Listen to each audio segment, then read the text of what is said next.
A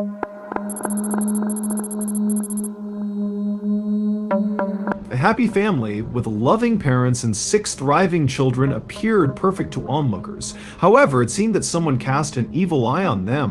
One night, death knocked on their door, leaving 4 members of the household seriously injured. The murderer managed to escape, but was he gone forever? Let's uncover the story of the Flores family.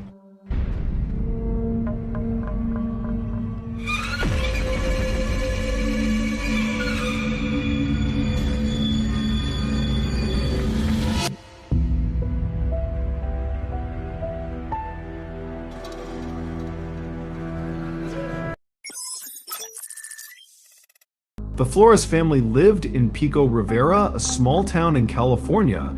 Richard and Sylvia Flores led a happy life with their family, but they belonged to the lower middle class and were not wealthy. They were hardworking and had big hearts. Richard and Sylvia were considered the pillars of their community, always willing to help others. Richard and Sylvia had 6 children. 4 were their biological offspring. The eldest daughter was Esperanza, followed by their son Richard Jr., then Sylvia Jr., affectionately called Nina, and youngest Matthew. In 1987, Sylvia's sister, who struggled with drug addiction, passed away. Sylvia gained custody of her sister's 2 daughters, Laura, who was 4, and Monica, who was 3. Richard and Sylvia legally adopted the girls, providing them with a safe, independent, and disciplined environment they had never experienced before. Hungry for love and affection, within months, Laura and Monica began calling Richard and Sylvia mom and dad and treated their cousins as siblings. Richard and Sylvia did not differentiate between the children, never revealing to anyone that Sylvia adopted these 2 girls. To them, all 6 children were their blood without any doubt. From the beginning, the children had a passion for various sports such as baseball and basketball. Richard and Sylvia always encouraged them. Despite both parents being employed, they gave their children plenty of attention, conversing over dinner and spending Sundays at church and participating in church activities. Richard was somewhat serious, while Sylvia had a friendly demeanor. Sylvia often dyed Laura's hair upon request and occasionally took all the girls to the movies. It is fair to say that the 8 members of the Flores family lived harmoniously together. In July 2000, the Flores children were enjoying their summer vacation. Esperanza, who was 19 years old, studied at a distant university and stayed on campus throughout the year. She came back home for summer vacations and was living with her family. Laura was 18 years old and had no interest in studying. It seemed she had barely finished high school and was now thinking of finding a job. Richard Jr. was 17 years old and had just passed 11th grade. Monica was 16 years old and was a student. She was considered the top student in her high school. She helped the 2 younger children with their homework. Sylvia Jr. was 14 years old and was passionate about swimming. The last child, Matthew, was 10 years old and was a baseball fan. Everyone had expressed their own wishes for the holidays. They planned to go on picnics, visit relatives, have barbecues in the backyard, and go to the beach to swim. They had many plans, but they did not realize that nearly half of their family, 4 members, were about to be murdered in a horrific way. On July 21st, 2000 at 3:30 a.m., Monica dialed 911. What's your emergency? Hello. Someone was in my house and there's my dad's on the floor and he's bleeding. She reported that someone had broken into the house and her father was injured. Monica explained that she had gotten up to go to the bathroom, heard screams, and hid in fear. She was too scared to come out.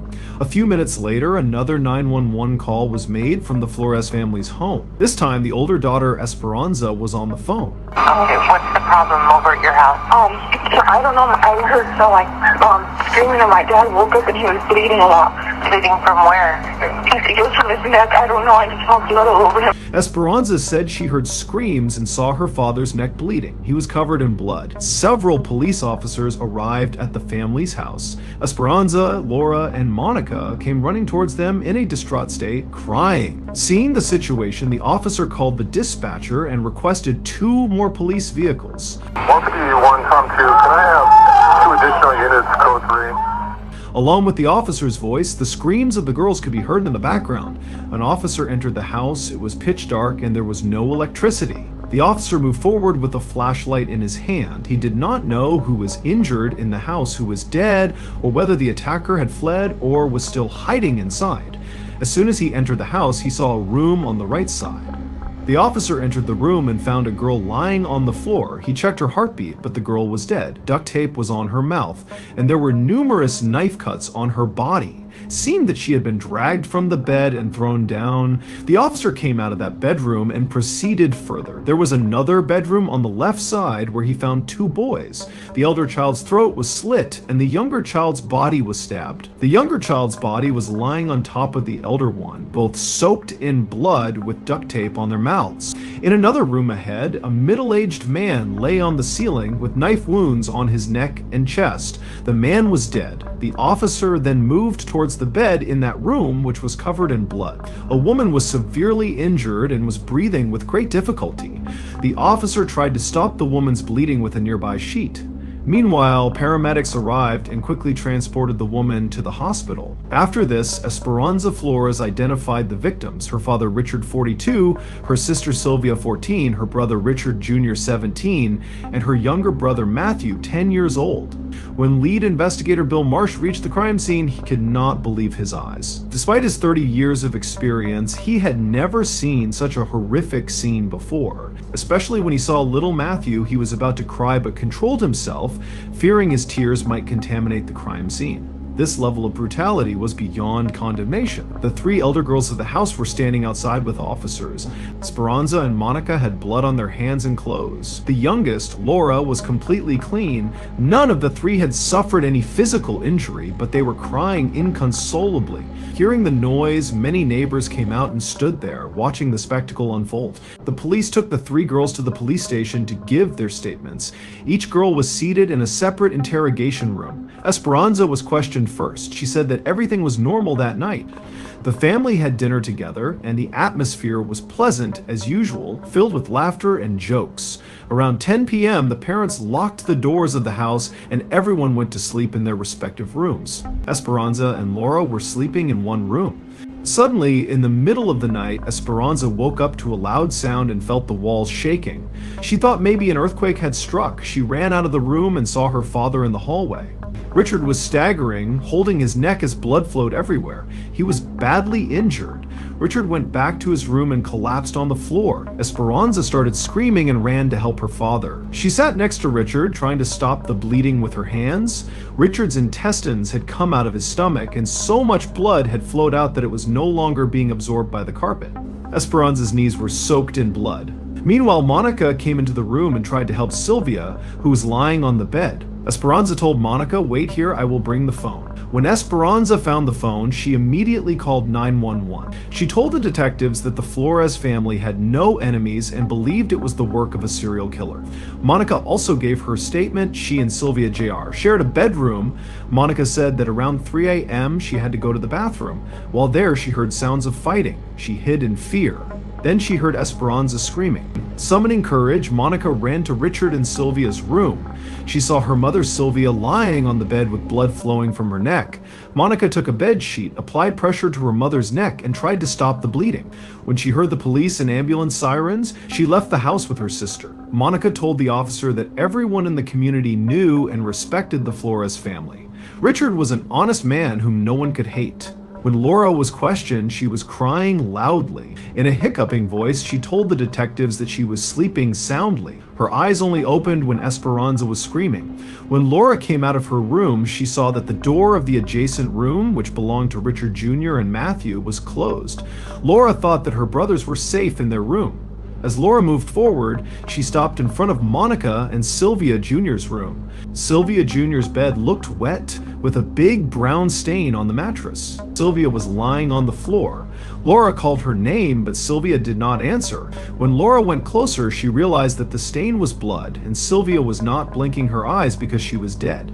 Laura stood there, paralyzed by shock, and started screaming and crying uncontrollably. Finally, her sisters held her hand and took her out of the house. Laura said that the murderer must be a stranger because everyone treated their family with respect and honor. They had no enemies. Forensic team experts were collecting evidence from the crime scene, and it was not an easy task because the whole house was a crime scene. There was terror and blood in every room. It was noted that nothing was stolen from the house. The door locks were not broken and the windows were intact. It seemed that the murderer either had the keys or was let in. Moreover, the murderer had come fully prepared. The electricity wires of the house were cut, and duct tape was placed on the mouth of every victim. Detectives believed that little Sylvia Jr. was killed first, followed by Richard Jr. and Matthew, then Mother Sylvia, and finally Richard Sr. They noticed that Richard Sr. had defensive injuries on his body, indicating that he had fought off his attacker before being overpowered. A flashlight was found in the house with a red lens, which detectives knew was typically used in the military to dim the light of the flashlight shining in the dark of the night. The officer inspected the bathroom where Monica had been hiding. There, they found two knives. One was a double-edged knife and the other was a butterfly knife. The door leading to the backyard was open in the kitchen, which was peculiar because Esperanza had mentioned that all doors were locked before going to sleep. The detectives went to the backyard and found a brown bag near the stairs. Inside the bag were various items: a turquoise marker, a watch dial, a piece of paper with the words "You're so cute" written on it, and a blue-pink towel. Duct tape was found stuck on an air conditioning unit, and duct tape roll was also nearby. Additionally, they found a pair of scissors, a small axe, and a double-edged knife, both with handles wrapped in black cloth tape, matching the tape found on the knife in the bathroom. The roll of duct tape matched the duct tape used on the victims. It was evident that the killer had come with a complete plan. Detective Bill Marsh had a strong suspicion from the beginning that the killer was someone familiar with the Flores family. The meticulousness of the crime suggested that the perpetrator knew the layout of the house, including whose room was where and the details of the family's routine. This insider knowledge pointed towards someone close to the family or with intimate knowledge of their habits and home and what items to bring. The detective initially suspected the girls who survived. Esperanza was the biological daughter of Richard and Sylvia, while Laura and Monica were Sylvia's nieces. Could one of them be the killer, or were all three involved in this crime? When the girls were investigated, Laura was first on the suspect list. It was found that Laura was weak in her studies and often quiet, engrossed in her own world. She frequently got suspended for fighting or running from school, which led to Richard and Sylvia scolding her. Laura was questioned again. She admitted, "Yes, I am a troubled child, but I cannot harm anyone, especially those people who have given me a place in their house with open hearts." To put more pressure on her, she was shown the crime scene pictures. Laura started trembling and looked very disturbed. She was then shown the weapons recovered from the house and asked if she had ever seen these items before. Laura insisted that she had never seen any of these things before.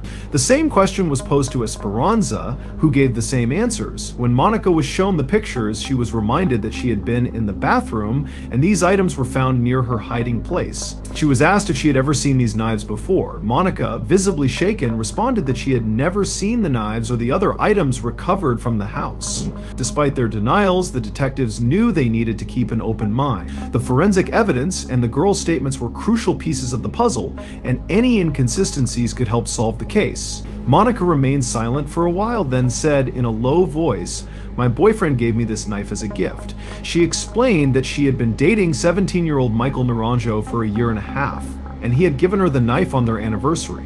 Upon hearing Michael's name, the detectives wondered if this boy could be the culprit of this heinous attack. The detectives gathered information about Michael Naranjo and discovered that he and Monica had met in high school. Both of them participated in the Junior Reserve Officer Training Corps program. Michael aspired to join the Marines after finishing high school. They fell in love, but Michael's influence had a detrimental effect on Monica. She lost interest in her studies and began wearing black clothes and combat boots. They stayed outside late at night, much to Richard and Sylvia's dismay. Richard and Sylvia grew increasingly worried about Monica's behavior and her relationship with Michael.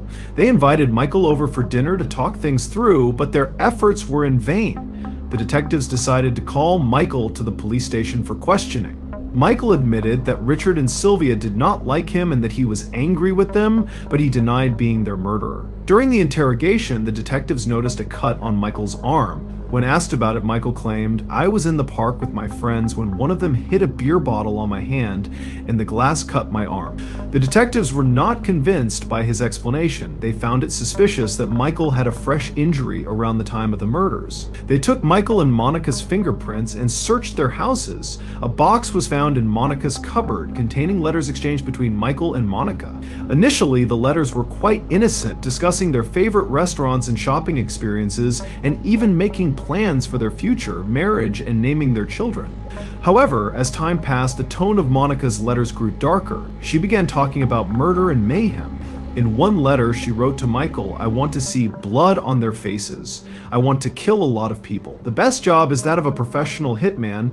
I mean, look at Hitler. He lived only a few years and how many he killed. But just think, if I live for 800 years, how many victims will I have?" Monica often expressed a desire to witness someone die in front of her. When the detectives searched Michael's room, they found an alarming array of items. It was filled with books on bloodshed, murder, torture, hand-to-hand combat, military techniques, and war strategies. He had a huge collection of knives and other weapons. A white string was found in Michael's room, tied to the knives with black tape over the string. A towel in Michael's parents' towel closet matched the one found in the bag at the crime scene. With mounting evidence, the detectives knew they were closing in on the truth.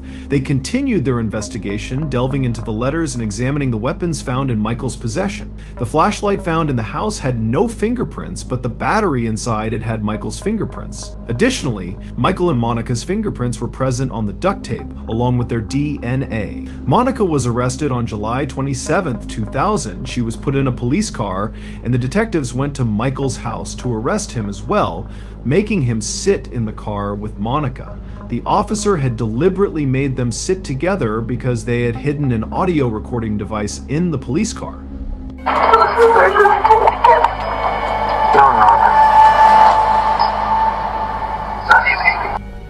Monica said, "Is this our last meeting?" Michael replied, "Do you know I love you, baby?" Neither of them had any regrets about their actions. They were only concerned about themselves. Sometime after both of them were arrested, Sylvia Flores, who had been in the hospital for several days fighting for her life, came out of critical condition and was able to give her statement. She recounted the horrific night. "I was sleeping and woke up in pain. I felt blood flowing from my neck and chest and saw that my clothes were soaked with blood. A man was attacking Richard, and Richard fought and chased that man away." Sylvia's statement confirmed that Richard had indeed fought off the attacker, which aligned with the defensive injuries found on his body. Then Monica came into the room. Sylvia, despite her severe injuries, called out to her for help. Instead of aiding Sylvia, Monica began to choke her. Sylvia fought back with all her strength, kicking and hitting Monica, but the struggle was fierce and painful. In the midst of the chaos, Esperanza returned to the room. Sylvia recounted her pain and shock to the detectives, tearfully expressing how devastating it was to learn that a child could harbor such hatred towards her own family. On September 30th, 2003, Michael, who had confessed to the crime, stated, "I was the only one who attacked them all alone. I was not their enemy. I just wanted to kill anyone." Monica is innocent. Despite his claims, the court found that Michael was indeed the mastermind behind the brutal attack, though he attempted to downplay Monica's role. On October 22, 2003, Michael was sentenced to 5 consecutive life sentences without the possibility of parole. The court deemed his actions as premeditated and heinous, reflecting the severe nature of his crimes. Monica's trial began in January 2004. Her defense lawyer argued that Monica never intended for the family to be killed. She merely wanted to scare them. The defense placed the blame solely on Michael, claiming that he had deviated from their plan and committed the murders. However, the prosecutor revealed that this defense was a blatant lie. Monica was found to be deeply involved in the murders alongside Michael. She had deliberately opened the back door for him and had prepared the duct tape used to silence the victims. Monica was sentenced to life imprisonment with the possibility of parole after 25 years. The court found that she had played a crucial and active role in the crimes, and her claim of innocence was dismissed as an attempt to evade responsibility. The tragic story of the Flores family highlighted the devastating impact of violence fueled by personal grievances and dark obsessions. It was a stark reminder of how two young individuals could obliterate a loving and happy family out of selfish motives. This was the story of the Flores family. Please support our channel and stay safe. If you liked this video, don't forget to like, share, and subscribe.